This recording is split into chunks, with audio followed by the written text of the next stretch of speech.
WhatsApp guys, সবার কি অবস্থা? হাজির হয়ে গেলাম জবা সিরিয়ালের 171তম পর্বে কি ঘটতে চলছে তার অগ্রিম খবর নিয়ে। অলরাইট গাইজ, 171তম পর্বে আপনারা দেখতে পারবেন এবার জবার চাচিকে দেখা যাবে রিকশায় করে ঢাকার পথে রওনা করতে। তখন জবার চাচা জবার চাচিকে ফোন করে বলবে, কি ব্যাপার, তুমি কোথায়? তখন জবার চাচি বলবে, আমি ঢাকা যাচ্ছি, আমার মেয়ে ভালো নেই, আমি আমার মেয়েকে দেখতে যাচ্ছি। আর এই কথা শুনে জবার চাচা বলবে, কেন জবার কি হয়েছে? তখন জবার চাচি বলবে, ওর কিছুই হয়নি, কিন্তু আমার মন ভালো লাগছে না, আর এর জন্যই আমি ওর কাছে যাচ্ছি। এই বলে ফোনটি কেটে দিবে জবার চাচি।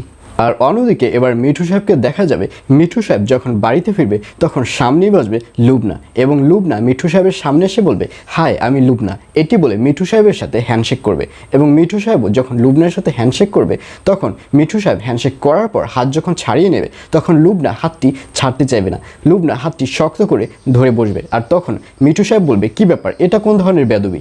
এটি বলে হাতটি ছাড়িয়ে মিঠু সাহেবকে দেখা যাবে উপরে চলে যেতে, এবং উপরে যাবার পর সামনে বসবে মিঠু সাহেবের বড় ভাবি, এবং মিঠুর বড় ভাবি মিঠুকে বলবে, তুমি এখন এসেছো, বাড়িতে তো তুলকালাম কাণ্ড বয়ে গেছে।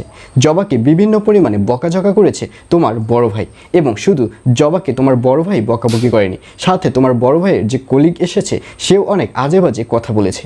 আর এইসব কথা শুনে মিঠুকে দেখা যাবে সে আর জবার রুমে যাবে না, সে সরাসরি তার বড় ভাইয়ের রুমে চলে যাবে, এবং তার বড় ভাইয়ের কাছে গিয়ে বলবে, কি ব্যাপার, কি হয়েছে? আর এই কথা শুনে মিঠুর বড় ভাই বলবে, তোমার বউকে ডাকো, তাকেই ডেকে বলো কি হয়েছে।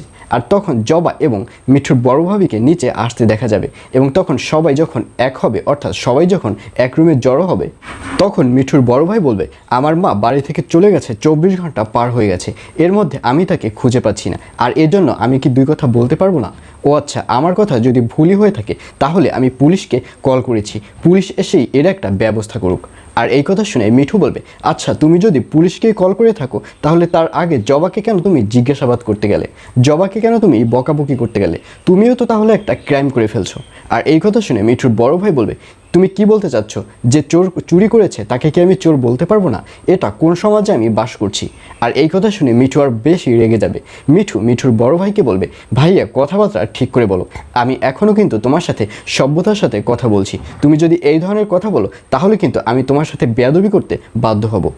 আর এটি শুনে মিঠুর বড় ভাইও রেগে যাবে আগামী পর্বে। আর এছাড়াও থাকছে আরও আশ্চর্য সকল ঘটনা, সুতরাং সবাইকে জবা সিরিয়ালের আগামী পর্ব দেখার আমন্ত্রণ রইল।